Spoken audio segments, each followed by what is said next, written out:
Mesdames, Messieurs, merci. Bonjour à toutes et bonjour à tous d'être venus pour, je vais dire, un rassemblement d'hommage et de respect de notre pays, de nos institutions et de tous ceux qui, en France, participent à maintenir la paix civile. Je dois vous dire que, à l'appel des maires de France, au départ, je me suis dit, encore un rassemblement pour rien. Depuis le temps qu'on se rassemble dans ce pays, je pense qu'on aurait dû comprendre depuis un moment. Mais manifestement, à chaque attentat, on met des bougies, des fleurs, et à chaque fois qu'il y a ce genre de problème, eh bien, ce sont toujours les mêmes discours qu'on entend, et très honnêtement, moi en tout cas, je vous le dis, j'en ai particulièrement ras-le-bol. Et je sais que cet avis est partagé par beaucoup. En 2005,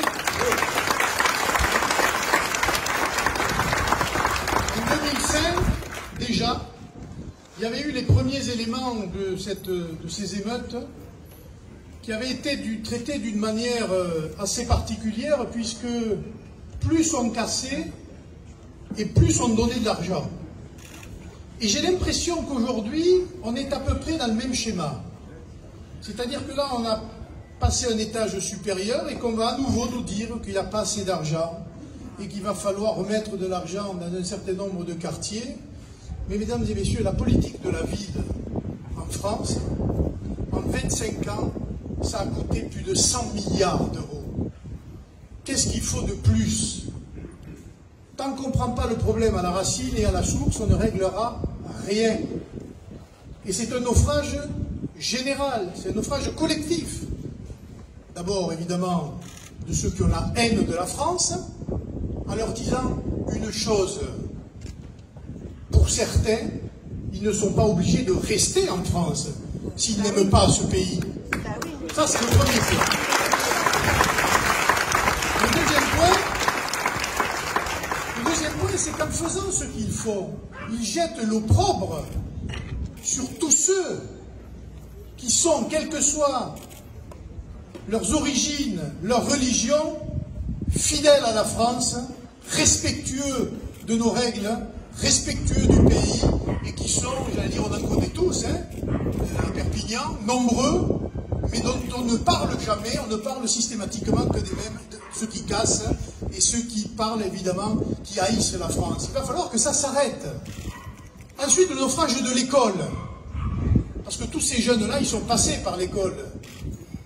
Et là encore, je sais très bien le travail qui sont ceux des professeurs des écoles, qui est un travail difficile, mais quand on passe notre temps à se battre la coulpe sur la responsabilité de la France dans un certain nombre de faits de notre histoire, il ne faut pas s'étonner qu'ensuite, une certaine partie de cette jeunesse-là, eh bien, considère que finalement la France est un sale pays, qui est composé de sales gens, et qui systématiquement, j'allais dire, se comportent comme des voyous et comme des gens qui n'ont aucune valeur.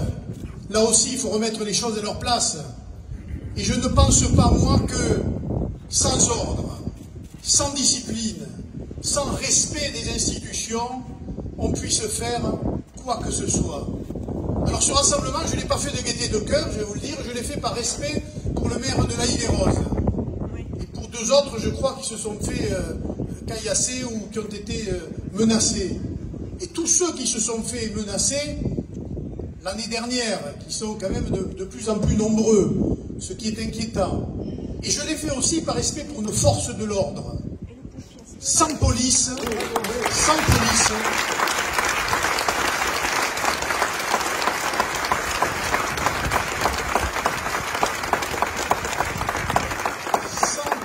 mesdames et messieurs, il n'y a plus ni démocratie, ni république, et on ouvrira un chapitre de guerre civile. C'est pour ça qu'il faut rester proche des policiers. Il peut y avoir des erreurs, il peut y avoir des bavures. Quel métier n'est pas à l'abri d'une bavure? Mais on ne peut pas comme ça, je vais dire, mettre sur la place publique la responsabilité de la police, comme le fait l'extrême gauche dans notre pays, et faire risquer la vie de tous nos agents, tous les jours, sur le terrain, et partout en France, de la manière dont ça s'est passé ces derniers jours. Car les jeunes, ceux qui sont sortis, venaient pour tuer de la police. Voilà. Et moi, je peux vous dire, pour avoir suivi ces choses-là depuis 2-3 jours, que la police, elle fait vraiment avec une abnégation et un sens du service public et de sa mission qui est particulièrement, j'allais dire, respectueux et respectable, et qu'en tout cas, nous tous, il nous faut respecter. Parce que si on ne respecte pas ça, on ne respectera évidemment plus rien. Et c'est pour cela que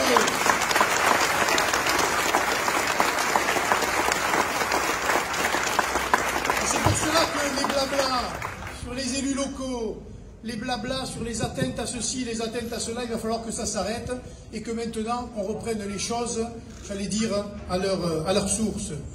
Je ne tolère plus, moi, ces discours sur la pauvreté qui mènerait à la violence. Ça ne marche pas. Je veux dire, on est tous ici, on vient de milieux différents, beaucoup de milieux modestes, en tout cas moi, et c'est pas parce que nos grands-parents ou nos arrière-grands-parents étaient très pauvres qu'ils allaient dans la rue pour tout casser. C'est pas vrai, ça. Voilà.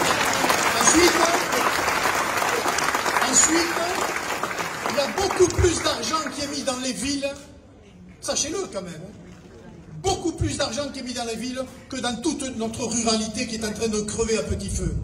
Ça aussi, on casse des écoles, on casse des médiathèques, on casse des bibliothèques. Mais vous croyez que dans toute la ruralité, partout en France, ils ont tous ces équipements sportifs, culturels, de loisirs? Ça n'existe pas. Ça, c'est du luxe d'enfants gâtés. Et on va voir comment le gouvernement va réagir, mais c'est vrai que les élus locaux en ont ras la casquette. Parce que c'est prendre des responsabilités. C'est des responsabilités, hein. Quand vous avez une police municipale, puisque je ne parle que de la police municipale, sur le terrain, c'est moi qui en suis responsable s'il se passe quoi que ce soit. Et si ça se passe mal, c'est moi qui serai poursuivi. Et ils ne sont pas sur le terrain pour se faire insulter toute la journée, hein. Et il y a les pompiers. Voilà. Et les pompiers, tous les services publics qui vont avec.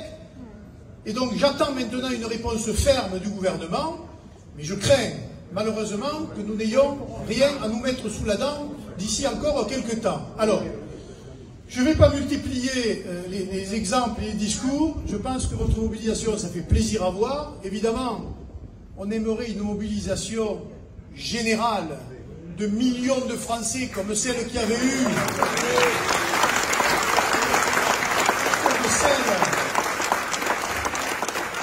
comme celle qu'il y avait eu pour Charlie, souvenez-vous, ça faisait plaisir à voir. Aujourd'hui, on voit bien qu'on est un entre-deux. Il y a une partie de la population qui se mobilise pour sa police, une autre qui regarde ça de loin, une autre qui porte atteinte à l'honneur de la police républicaine, et on le voit tous les jours sur nos télévisions, etc. Et ça, évidemment, ces gens-là portent une responsabilité particulière dans le climat actuel.